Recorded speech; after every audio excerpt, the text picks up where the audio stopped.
एक गांव में एक बूढ़ी माई रहती। माई का आगे पीछे कोई नहीं था, इसलिए बूढ़ी माई बेचारी अकेली रहती। एक दिन उस गांव में एक साधु आया। बूढ़ी माई ने साधु का बहुत ही प्रेम पूर्वक आदर सत्कार किया। जब साधु जाने लगा तो बूढ़ी माई ने कहा, महात्मा जी, आप तो ईश्वर के परम भक्त हैं। कृपा करके मुझे ऐसा आशीर्वाद दीजिए जिससे मेरा अकेलापन दूर हो जाए। अकेले रह रहकर मैं ऊब चुकी हूँ। साधु ने मुस्कुराते हुए अपनी झोली से बाल गोपाल की एक मूर्ति निकाली और बुढ़िया को देते हुए कहा, माँ, ये लो, आपका बालक है। इसका अपने बच्चे की तरह प्रेम पूर्वक लालन पालन करती रहना। बुढ़िया माई बड़े लाड प्यार से ठाकुर जी का लालन पालन करने लगी। एक दिन गांव के कुछ शरारती बच्चों ने देखा कि माई मूर्ति को अपने बच्चे की तरह लाड कर रही है। नटखट बच्चों को माई से ऐसी मजाक करने की सूझी।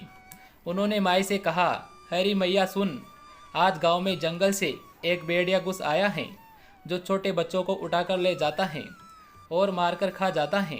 तू अपने लाल का ख्याल रखना, कहीं भेड़िया इसे उठाकर ना ले जाए। बूढ़ी माई ने अपने बाल गोपाल को उसी समय कुटिया में विराजमान किया और स्वयं लाठी छड़ी लेकर दरवाजे पर पहरा लगाने के लिए बैठ गई।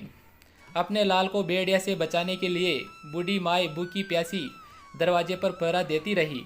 पहरा देते देते एक दिन बीता, फिर दूसरा, तीसरा, चौथा और पांचवा दिन बीत गया। बुढ़िया माई 5 दिन और 5 रात लगातार बगैर पलक झपकाए बेड़े से अपने बाल गोपाल की रक्षा के लिए पहरा देती रही।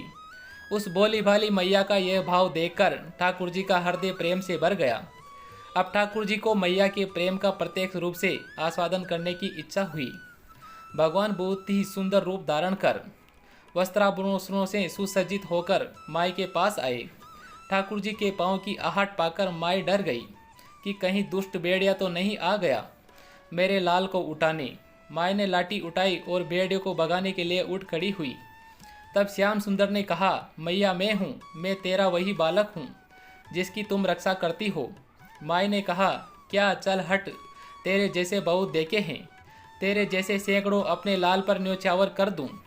अब ऐसे मत कहियो, चल भाग जा यहाँ से। ठाकुर जी मैया के इस भाव और एक निष्ठा को देखकर बहुत ज़्यादा प्रसन्न हो गई।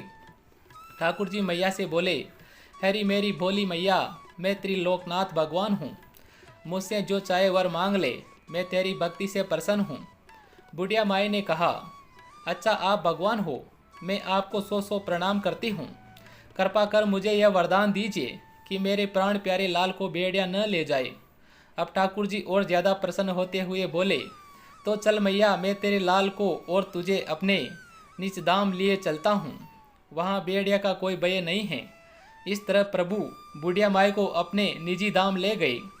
दोस्तों, भगवान को पाने का सबसे सरल मार्ग है भगवान से प्रेम करो, निष्काम प्रेम, जैसे बुढ़िया माई ने किया। इस कहानी से शिक्षा मिलती है कि अपने अंदर बैठे ईश्वरीय हंस की काम, क्रोध, लोभ, मोह और अहंकार रूपी भेड़िए से रक्षा करनी चाहिए। जब हम पूरी तरह से तन्मय होकर अपनी पवित्रता और शांति की रक्षा करते हैं तो एक ना एक दिन भगवान का दर्शन जरूर होता है और भगवान दर्शन जरूर देते हैं। इसी प्रकार हमें काम, क्रोध, लोभ को छोड़ना चाहिए। तो दोस्तों, कहानी कैसी लगी कमेंट करके ज़रूर बताएं।